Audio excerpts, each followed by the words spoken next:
Good morning and welcome to Politics Up Close on KCPW. I'm Jeff Robinson. This week, hundreds of state lawmakers from across the country, nearly all Republican, have joined corporate representatives at Salt Lake City's Grand America Hotel for the 39th annual meeting of the American Legislative Exchange Council, or ALEC. And just what exactly is ALEC? That's the topic of discussion today. Alliance for a Better Utah is one of many groups that say ALEC allows corporations to write state laws by giving lobbyists premium access to politicians, resulting in bills that particularly hurt the environment, minorities, and the poor and middle class. Their communications director, Eric Ethington, joins me now in the studio. And Eric, it's good to have you on the show. Thank you very much for having me. Listeners, join us on the air with your questions and comments about ALEC. We're at 801-355-TALK. That's 801-355-8255. Well, Eric, let's start off with what is the American Legislative Exchange Council and what does it do? The American Legislative Exchange Council, or ALEC, they claim to be a nonprofit.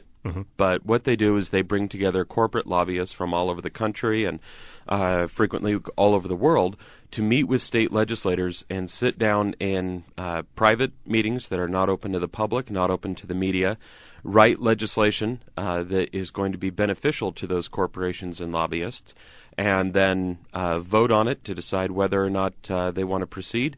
And then those state lawmakers take it back to their own legislatures, claim it as their own, and run it through. What has been the impact, do you think, particularly in the past couple of years, with this organization as more people begin to notice what it's doing? You know, I think one of the biggest problems with ALEC has been their antisocial agenda, whether that has been the Stand Your Ground laws, which, gained quite a bit of attention with the Trayvon Martin shootings last year, to privatization of schools. There may not be a lot of legislation specifically in Utah that comes from ALEC, but it's definitely some of the most controversial and frequently some of the issues that Utah citizens have been the strongest standing against, which has been obviously a very great concern to us that we may be benefiting a few of these lobbyists, but these are things the people of Utah have clearly said no to. Eric, what would you say is different from the way ALEC operates versus any particular group or lobbyist calling up and scheduling a meeting with their local state lawmaker and saying, here are my concerns? Despite some of the rhetoric that's been coming at us from the right over the past week, people may be surprised to learn Alliance for a Better Utah, we're not opposed to corporations or lobbyists lobbying their government, trying to get legislation that's beneficial to them. We're not opposed to citizens doing that. We're not opposed to groups doing that. That's part of democracy. We may not like what they're lobbying for, but that's part of America. They are allowed to do that. The problem with ALEC is being able to do that in secret, being able to do that away from the overseeing eye of the public that our democracy was founded on, which has resulted in there's a greater amount of influence that they have had with our legislators. When they're able to talk to them without us knowing what they're saying, they're free to make much bigger promises, and we think that's very damaging.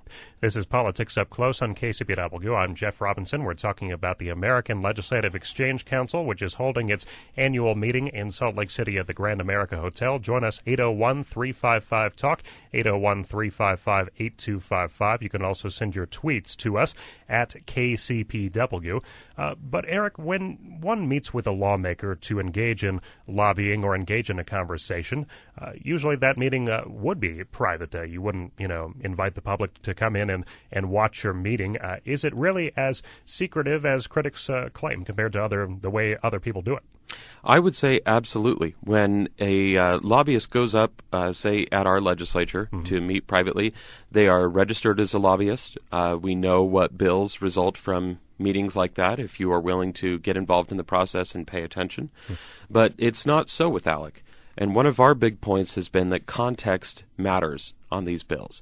If you have a gun bill proposed by your legislator and you know that it was proposed by a soccer mom who doesn't want guns allowed near the schools that her children attend, you look at that differently than you do knowing that same bill came from the NRA. Maybe not better, maybe not worse, but it's different. So that context really has a big effect on the public knowing where and why that legislation came from. So, Eric, ALEC has been around for a while. Why do you think this organization is getting all this attention now in this past year and recent years? And why has that attention been increased compared to years past where it seems that the work of ALEC has largely gone unnoticed? I think it really results from two different areas. The Trayvon Martin shooting, I think, drew a lot of attention to it. People all of a sudden started getting interested on where bills like this are coming from and were concerned, learning that legislation like the Stand Your Ground law existed in several other states. But B, it was very recently that it was a whistleblower from inside ALEC who stepped forward and released I think it was something like 200 pages of documents showing what ALEC really was.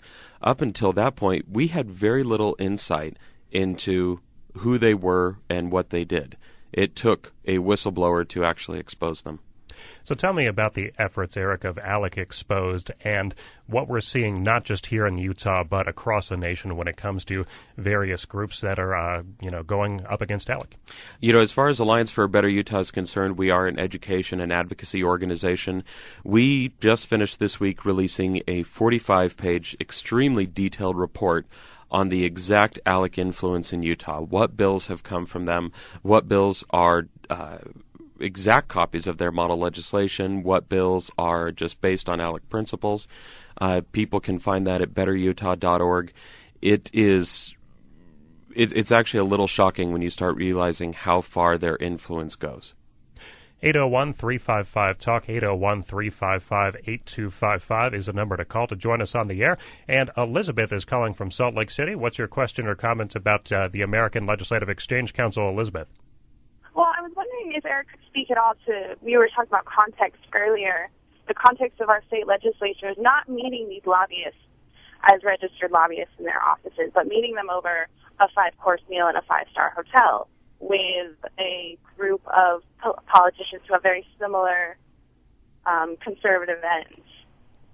Okay, so Elizabeth, you're talking about context.